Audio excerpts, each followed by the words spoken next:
I want you to imagine that we are living in a two-dimensional world for now. I can tell you that this point has a random motion in space. It means that it is not following any pattern, and it is difficult or it's impossible to predict its motion. I'm showing you this here, this totally random motion of this point. But you will say, wait a minute, this is not random at all, because you can figure out the equation behind this, which is y equal x.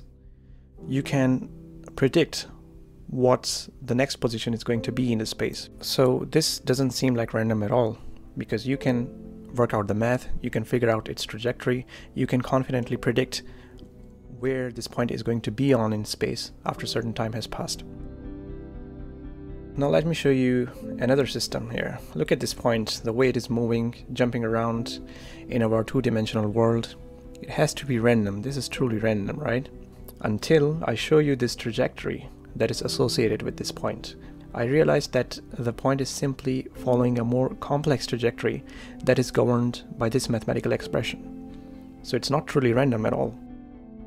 I've increased the complexity of this particle motion, which now seem to be completely random to you, but to me it is not random at all.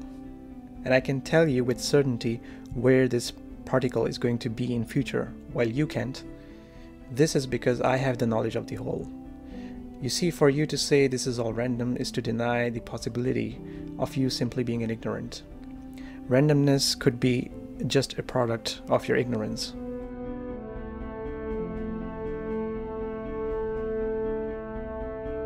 Simon Laplace, a brilliant mathematician in 1814, discussed in his paper, A Philosophical Essay on Probabilities, a thought experiment.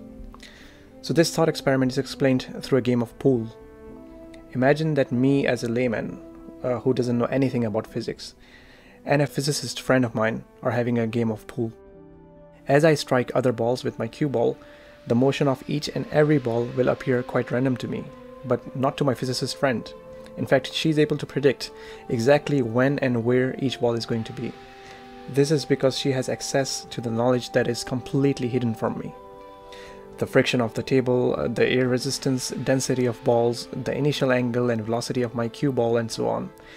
These variables are just too much for me to handle, but not for her. So disregarding my own ignorance, I would simply call my shot as totally random. While for her, she's able to predict the future, exactly how the game is going to play out.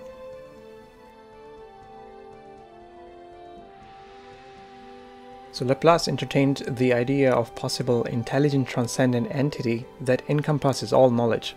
According to his own words, we may regard the present state of the universe as the effect of its past and the cause of its future. An intellect which at a certain moment would know all forces that set nature in motion and all positions of all items of which nature is composed. If this intellect were also vast enough to submit these data to analysis, it would embrace in a single formula the movements of the greatest bodies of the universe and those of the tiniest atom. For such an intellect, nothing would be uncertain, and the future, just like the past, would be present before its eyes. So to me, the notion of random stuff like random mutations, random arrangement of particles, what I think from this is that randomness is truly a product of our ignorance.